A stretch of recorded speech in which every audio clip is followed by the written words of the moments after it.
Hello everyone, welcome to my YouTube channel Assamese Beauty Tips. আজি মই আপোনালোকৰ ওচৰত এটা নতুন ভিডিও লৈ আহিছো। ভিডিওটো শেষলৈ চাব, তেতিয়া হলে আপোনালোকে বহুতো নজনা কথা জানিব পাৰিব। আপোনালোকলৈ এটা অনুৰোধ যাতে মোৰ চেনেলটো সাবস্ক্ৰাইব কৰে। হাই ফ্ৰেন্ডছ, আজি মই চুলি সৰাৰ কাৰণ আৰু তাক বন্ধ কৰাৰ বাবে কি উপায় অৱলম্বন কৰিব লাগে বিতংভাৱে আলোচনা কৰিম। আশা কৰোঁ ভিডিওটো আপোনালোকে স্কিপ নকৰাকৈ শেষলৈ ভালদৰে চাব আৰু আমাৰ চেনেলটো সাবস্ক্ৰাইব কৰিব। চুলি হৈছে আমাৰ শৰীৰৰ অবিচ্ছেদ্য অংগ। চুলিয়ে ৰ'দ, বতাহ আৰু গৰমৰ পৰা আমাৰ মূৰটো ৰক্ষা কৰে। চুলিয়ে ছালত পুষ্টি, তেল, পানী যোগান ধৰে। গৰমৰ দিনত গৰমৰ বাবে চুলিৰ গুৰিৰ পৰা আমাৰ তৈলাক্ত হৈ ঘাম ওলায়। এই ধৰণে তৈলাক্ত হৈ ধূলি মাকতি লাগি চুলিৰ গুৰিবোৰ ছিদ্ৰবোৰ বন্ধ হৈ যায়, যাৰ ফলত চুলিৰ স্বাভাৱিক পৰিমাণৰ তেল আৰু আৰ্দ্ৰতা নাপায়। বহুতৰে চুলিৰ গুৰিত বীজাণু, ভেঁকুৰ আদি সংক্ৰমণ হয়। বহুত লোকৰ কম বয়সতে চুলি পকে আৰু চুলি সৰা দেখা যায়। সেয়েহে আমি চুলিত গৰম বা ঠাণ্ডাতে হওক যত্ন ল'ব লাগে। চুলিৰ জীৱনকালক তিনিটা স্তৰত ভাগ কৰা হৈছে। 1 নম্বৰ এনাজেন, প্ৰথম স্তৰ, 2 নম্বৰ কেটাজেন, দ্বিতীয় ষ্টেজ, 3 নম্বৰ টেলাজেন, অন্তিম ষ্টেজ। ঠিক তেনেদৰে গঠন অনুযায়ী চুলিক তিনিটা ভাগত বিভক্ত কৰে: মিহি, খহটা আৰু মধ্যমীয়া। এতিয়া আহোঁ আচল প্ৰশ্নলৈ, আমাৰ চুলি কিয় সৰে? চুলি সৰাৰ বহুতো কাৰণ আছে। তাৰ ভিতৰত পলিউশ্যন বা প্ৰদূষণ, 2 নম্বৰ টেনশ্যন বা ষ্ট্ৰেছ, 3 নম্বৰ কেমিকেল বা ৰাসায়নিক, 4 নম্বৰ হৈছে জেনেটিক বা বংশগত। আজিকালি বায়ুমণ্ডলত বহুতো প্ৰদূষণ বাঢ়িছে। ধূলি, বালি, গাড়ী মটৰ, কল কাৰখানাৰ অধিক হোৱা দেখা গৈছে। এইবোৰৰ পৰা ওলোৱা ধোঁৱাই প্ৰাকৃতিক পৰিৱেশ দূষিত কৰিছে। তাৰ ফলত আমাৰ চুলি স্কিনত বেয়া প্ৰভাৱ পৰা দেখা গৈছে। 2 নম্বৰ, আজিকালি আমাৰ বহুতৰে পাৰ্চনেল প্ৰব্লেম অধিক হোৱা দেখা গৈছে। পঢ়া-শুনা, ব্যৱসায় বাণিজ্য আদি প্ৰতিযোগিতামূলক হোৱাৰ বাবে প্ৰায় মানুহৰে চিন্তা বেছি হৈছে। বেছি চিন্তাই আমাৰ চুলি সৰাত বহুতো অৰিহণা যোগায়। 3 নম্বৰ, ঠিক তেনেদৰে বজাৰত পোৱা শ্বেম্পু, তেল, কণ্ডিচনাৰ ব্যৱহাৰেও আমাৰ চুলি সৰাত যথেষ্ট অৰিহণা যোগাইছে। অধিক কেমিকেলযুক্ত হোৱা বাবে আমাৰ চুলিখিনি সৰি যায়। অধিক সুগন্ধিযুক্ত শ্বেম্পুৰ ব্যৱহাৰেও আমাৰ চুলি সৰাত বহুতো কাৰণ হয়। 4 নম্বৰ, সেইদৰে বংশগত কাৰণতো চুলি সৰিব পাৰে। বংশগত যদি কাৰোবাৰ চুলি সৰা বা টপা হোৱাৰ সমস্যা থাকে, তেনেদৰে পিছৰ জেনেৰেশ্যনতো চুলি সৰা বা টপা হোৱাৰ সমস্যা দেখা পোৱা যায়। 5 নম্বৰ, দুশ্চিন্তা, ৰাতি টোপনি ক্ষতি কৰিলেও চুলি সৰিব পাৰে। 6 নম্বৰ, ডাইৰেক্ট মূৰত আমি যদি ওপৰত ফেন চলাওঁ তেতিয়াও আমাৰ চুলি সৰিব পাৰে। চুলিত কেমিকেলযুক্ত কালাৰ ইউজ কৰিলেও চুলি সৰি যায়। সেইদৰে ভিটামিনৰ অভাৱ হ'লেও চুলি সৰিব পাৰে। ইয়াৰ বাহিৰেও চুলিত ৰক্ত সঞ্চালনৰ অভাৱেও চুলি সৰাত যথেষ্ট অৰিহণা যোগায়। গৰ্ভাৱস্থাতো আমাৰ বহুতৰে চুলি সৰা প্ৰব্লেমটো হয়। থাইৰয়ড প্ৰব্লেম থাকিলেও আমাৰ চুলি সৰিব পাৰে।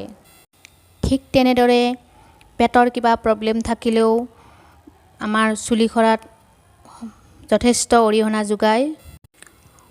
বন্ধু-বান্ধৱীসকল, এতিয়া আহোঁ আমি প্ৰাকৃতিকভাৱে কিদৰে চুলি সৰা বন্ধ কৰিব পাৰোঁ। 1 নম্বৰ, সপ্তাহত 3 দিনমান চুলিত যিকোনো কেমিকেলযুক্ত নথকা নেচাৰেল তেল গৰম কৰি মালিচ কৰিব লাগে আৰু পিছদিনা নেচাৰেলযুক্ত মাইল্ড শ্বেম্পুৰে মূৰটো ধুই দিব লাগে। 2 নম্বৰ, তিলৰ তেল লগত নাৰিকলৰ তেল আৰু অকণমান মেথি পাউডাৰ মিক্স কৰি সামান্য গৰম কৰি চুলিৰ গুৰিত মাছাজ কৰিব লাগে। পিছদিনা শ্বেম্পু কৰি ধুই দিব লাগে। এনেকুৱা কৰিলে আপোনালোকৰ চুলি সৰা সমস্যাটো নাইকিয়া হ'ব। চুলি বেছিকৈ সৰিলে কেঁচা আমলখি, সম পৰিমাণৰ শিলিখা কেইটামান ভালকৈ বটি লৈ তাত 5 চামুচমান মৌ আৰু এটা কণী মিহলাই মূৰত ভালদৰে সানিব লাগে। এই পেষ্টটো 1 ঘণ্টা ৰাখি মূৰটো ভালকৈ ধুই দিব লাগে।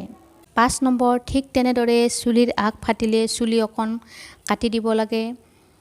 নাৰিকলৰ তেল গৰম কৰি গোটেই চুলিখিনিত আগৰ পৰা গুৰি লৈ মালিচ কৰিব লাগে। তাৰপিছত এখন টাৱেৰে গৰম পানীত তিয়াই চেপি চুলিত মেৰিয়াই দিব লাগে। এনেকুৱা কৰিলে চুলিখিনি মজবুত হয় আৰু লগতে চুলি সৰা বন্ধ হয়। 5 নম্বৰ, চুলি যদি শুকান হৈ ৰঙা পৰি সৰে তেতিয়াহ'লে তেল মালিচ কৰি পিছদিনা জবা ফুলৰ কলি এবাটি পিহি তাত এটা কণী মিহলাই চুলিত 1 ঘণ্টা ৰাখি চেম্পু কৰি ধুই দিব লাগে। 6 নম্বৰ, চুলি গজিবলৈ কেতিয়াবা যিকোনো নেচাৰেল অইলৰ তাৰ লগত সমপৰিমাণৰ পিঁয়াজৰ ৰস মিক্স কৰি গৰম কৰি চুলিৰ গুৰিত লগাব লাগে আৰু 1 ঘণ্টা ৰাখি আপোনালোকে ধুই দিব পাৰে। বন্ধু বান্ধৱীসকল, আমলখি আমাৰ কাৰণে বহুতো উপকাৰী হয়। স্কিন আৰু চুলিৰ কাৰণে আমলখি বহুতো উপকাৰী। কেতিয়াবা আমি আমলখিৰ ৰস মূৰত লগাব পাৰোঁ আৰু আমি আমলখি খাবও লাগে। 5 নম্বৰ, কেহেৰাজৰ পাতৰ ৰসৰ লগত মহাভিংগেৰাজ তেল সমপৰিমাণৰ মিক্স কৰি সামান্য গৰম কৰি ল'ব। তাৰপিছত মূৰৰ চুলিৰ গুৰিত লগাব লাগে আৰু পিছদিনা চেম্পু কৰি ধুই দিব লাগে। ইয়াৰ বাহিৰেও আমাৰ চুলি সৰাৰ কাৰণে অকল এই উপায়বোৰ অৱলম্বন কৰিলেও নহ'ব। তাৰ বাহিৰেও আমি খোৱা লোৱাৰ ক্ষেত্ৰতো অধিক গুৰুত্ব দিব লাগিব। বিশেষকৈ protein, iron, vitamin C, calcium থকা খাদ্য আমি বেছিকৈ খাব লাগে। গাখীৰ, সতেজ ফল-মূল, শাক-পাচলি, কণী আদি খাব লাগে। চুলিৰ কাৰণে পালেং শাক খুব উপকাৰী হয়। পালেং শাকত প্ৰচুৰ পৰিমাণৰ এ ভিটামিন থাকে, সেয়া আমি পালেং শাক খাব লাগে। ঠিক তেনেদৰে নেমু, কমলা টেঙা, মধুৰিআম, মিঠা আলু, চয়াবিন, বাদাম আমাৰ চুলিৰ কাৰণে বহুতো প্ৰয়োজনীয় খাদ্য। এনেকুৱা খাদ্য সপ্তাহত 3 দিনমান আমাৰ খোৱা তালিকাত অন্তৰ্ভুক্ত কৰিব লাগে। ইয়াৰ উপৰিও মেথি শাক, পিঁয়াজ, গাজৰ, দৈ আদিও চুলিৰ কাৰণে বহুতো উপযোগী খাদ্য হয়। ইয়াৰ বাহিৰেও আমি চুলি ধুবলৈ সদায় আইৰণ নথকা পানী ব্যৱহাৰ কৰিব লাগে। তিতা চুলি কেতিয়াও বান্ধি থৈ দিব নালাগে আৰু তিতা চুলি জোৰকৈ ফণিয়াবও নালাগে। এনেকুৱা কৰিলে চুলি ছিঙে আৰু আমাৰ চুলি সৰা দেখা যায়। তিতা চুলি এনেই নৰ্মেলকৈ এৰি শুকাব লাগে। চুলি ফণিয়াবলৈ আমি সদায় পাতল ডাঙৰ ফণি ইউজ কৰিব লাগে, ব্ৰাছ ব্যৱহাৰ কৰিব নালাগে। ইয়াৰ বাহিৰেও পানী বেছিকৈ খাব লাগে, নিয়মিত ব্যায়াম কৰিব লাগে, ৰাতি ভালকৈ শুব লাগে। আমাৰ মনটো যিমান পাৰি সিমান ফৰকাল আৰু ফূৰ্তিত ৰাখিব লাগে। বন্ধু বান্ধৱীসকল, আজিলৈ এই ভিডিঅ'টো ইয়াতে সামৰিছোঁ। পুনৰ এটা নতুন ভিডিঅ' লৈ আপোনালোকৰ ওচৰলৈ আহিম।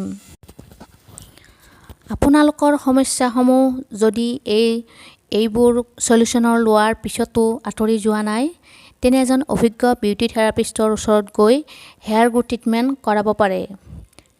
আমাৰ চেনেলটো ছাবস্ক্ৰাইব কৰিব আৰু নতুন ভিডিঅ' আপোনালোকে দেখা পাব। ভিডিঅ'টো আপোনালোকে শেষলৈ চোৱাৰ কাৰণে অশেষ ধন্যবাদ জনাইছোঁ।